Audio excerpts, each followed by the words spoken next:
Konflik antara Israel dan Palestina terus berlanjut. Tim penyelamat mencari korban yang terjebak di bawah puing bangunan yang diruntuhkan serangan udara Israel di jalur Gaza.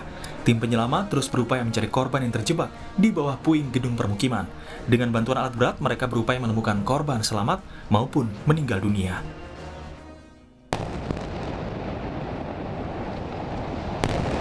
Sementara itu, Sabtu waktu setempat, gedung berlantai 12 di kota Gaza, Palestina, yang menjadi kantor berita Associated Press dan Al Jazeera, runtuh dihantam rudal Israel. Selama 15 tahun, kantor berita APTN berada di lantai teratas dan atapnya dijadikan lokasi utama peliputan konflik Israel-Palestina. Militer Israel menuding gedung itu berisi aset badan intelijen Hamas, meski tidak ada bukti yang mendukung tudingan Israel ini.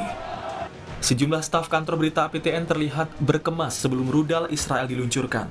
Militer Israel memaksa penghuni gedung mengevakuasi diri saat memberi peringatan bahwa gedung akan dihancurkan. Para kru berita dengan cepat berlari keluar gedung dengan membawa alat peliputan dan dokumen penting. Perdana Menteri Israel Benjamin Netanyahu mengatakan pertempuran antara Israel dan Palestina di Gaza akan terus berlangsung meskipun ada upaya dari internasional untuk melakukan gencatan senjata. בשעה זו, ככל שידרש, להשיב את השקט והביטחון לכם, אזרחי ישראל. זה עוד ייקח זמן. ואני רוצה לומר משהו, מדברים על הלחץ הבינלאומי, תמיד יש לחצים, אבל בסך הכל אנחנו מקבלים גיבוי רציני מאוד. Sementara itu, Menteri Luar Negeri Retno Marsudi menyampaikan kecaman keras atas semua tindakan yang dilakukan oleh Israel terlebih di bulan suci Ramadan. Mewakili Indonesia, Retno Marsudi juga menyampaikan 3 usulan kunci pada negara anggota OKI untuk penyelesaian agresi Israel, salah satunya mendorong gencatan senjata. Langkah kunci pertama adalah memastikan adanya persatuan. Persatuan di antara negara anggota OKI, persatuan di antara semua pemangku kepentingan di Palestina. Langkah kunci kedua, OKI harus mengupayakan terciptanya gencatan senjata segera. Saya menyerukan agar masing-masing negara OKI menggunakan pengaruhnya masing-masing, menggunakan pengaruh yang mereka miliki untuk mendorong gencatan senjata secepatnya. Dan semua tindakan kekerasan harus segera dihentikan. Langkah kunci ketiga adalah agar OKI tetap fokus membantu kemerdekaan bangsa Palestina. Aksi dukungan terhadap rakyat Palestina digelar di sejumlah kota di Amerika Serikat Sabtu waktu setempat. Dalam aksinya, massa menuntut Israel menghentikan serangannya ke Gaza. Di Washington DC, aksi berjalan kaki sebagai bentuk dukungan bagi rakyat Palestina digelar mulai dari Monumen Washington hingga Gedung Arsip Nasional. Massa menuntut dihentikannya serangan Israel ke Gaza yang telah menewaskan lebih dari 100 orang, diantaranya puluhan anak-anak.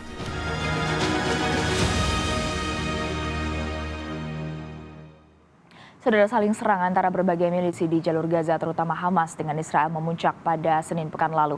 Dan sampai saat ini konflik Israel yang terus berlanjut mengakibatkan ratusan korban jiwa berjatuhan termasuk anak-anak. Apa yang menjadi penyebab utamanya dan bagaimana sikap Indonesia menyikapi hal ini? Kita akan berbincang dengan pengamat politik Timur Tengah, Pak Hasibullah Satrawi. Pak Hasibullah, selamat pagi. Selamat pagi Mbak Stefani.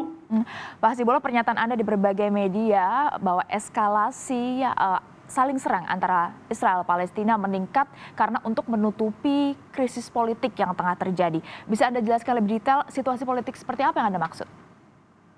Ya, sebelum saya masuk ke sana, saya ingin menyampaikan soal konflik ini 3 hal utama untuk melihat perkembangan terbarunya.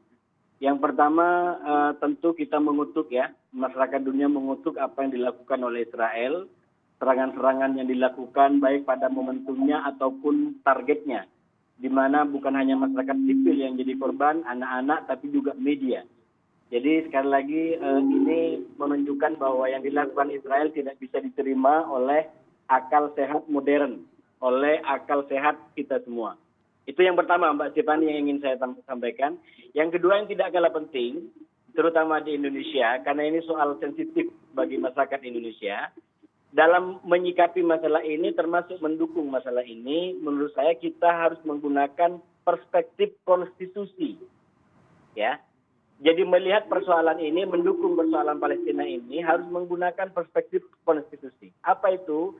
Minimal dua hal yang ada di situ, bahwa kemerdekaan adalah hak segala bangsa, bahwa segala penjajahan di dunia itu harus diakhiri karena tidak sesuai dengan pri kemanusiaan, ya, dan pri keadilan. Itu satu.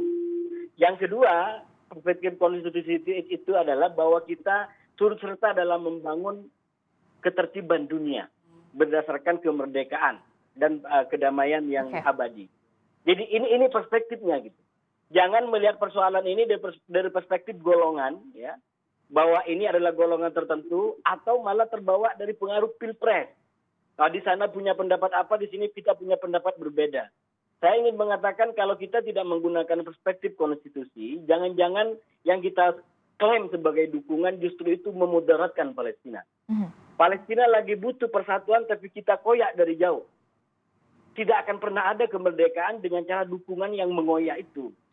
Jadi sekali lagi menurut saya harus disampaikan bahwa ini harus dipahami dalam konteks perspektif konstitusi.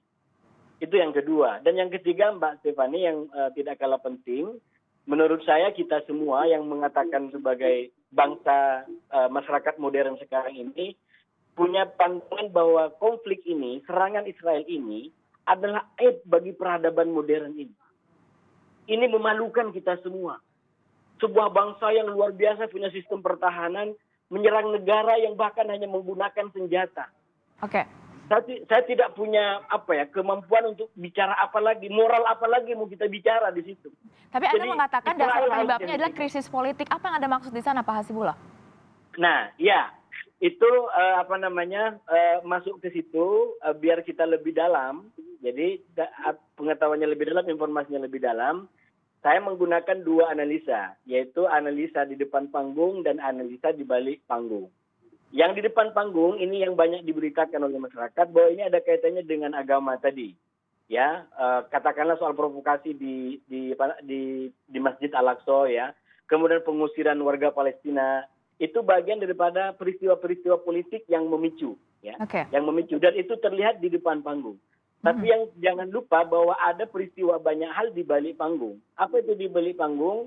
Yaitu kepentingan-kepentingan politik, ya. Baik di internal Israel maupun Palestina ataupun mungkin pihak luar yang sekarang ramai gaduh dengan dukungan-dukungan itu. Apa yang ingin saya katakan kalau dari Israel dan Palestina jelas karena di situ adalah ada deadlock politik, ya. Israel sampai sekarang belum ada pemerintahan yang kuat karena Benyamin Netanyahu walaupun dia menang tidak menang secara beritah. Dan sampai sekarang masih proses pembentukan pemerintahan setelah pemilu Maret kemarin. Ya.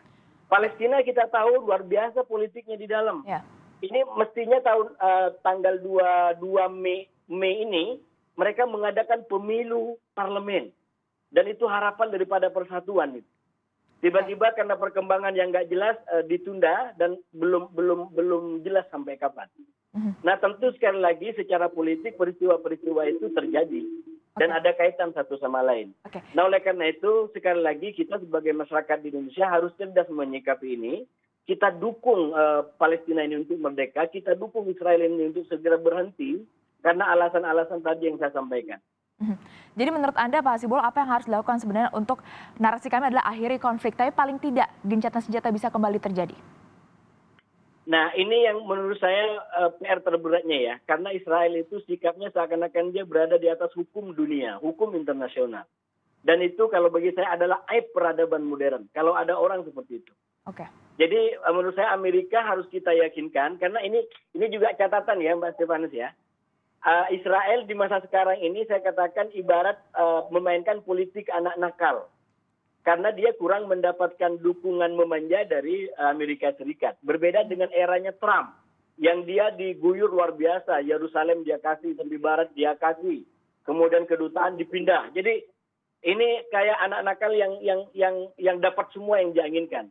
Jadi Pak Hasibullah, terakhir Pak Hasibullah, jadi menurut Anda apakah paling tidak mediasi yang sudah dilakukan oleh beberapa pihak, menurut Anda adakah peluangnya untuk bisa membuahkan hasil?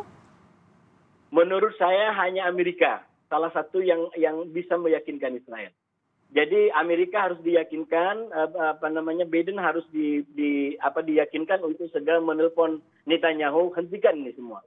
Karena sekali lagi ini sudah menciderai akal sehat, menciderai moralitas modern. Anak-anak jadi korban, kemudian media jadi korban. Nilai apa yang mau kita bicara di situ? Saya terus terang tidak punya argumen di situ lagi. Nah, oleh karena itu, satu-satunya yang harus punya argumen adalah stop kekerasan ini. Ayo kita hargai perdamaian. Ayo kita tegakkan perdamaian. Kalau ada masalah silakan kembali pada hukum. Jangan ada pihak manapun, jangan ada negara manapun seakan-akan dia mengangkangi hukum. Dan itulah sekarang yang dilakukan oleh Israel yang menurut saya sekali lagi mempermalukan keadaban kita semua di era yang modern ini. Baik, terima kasih Pak Hasibullah Satrawi. Sayang sekali waktu kita sangat singkat, tapi tentunya kita berharap gencatan senjata bisa segera terwujud dan Indonesia harus juga terus menunjukkan sikapnya dengan memberikan dukungan. Terima kasih Pak Hasibullah, sehat selalu.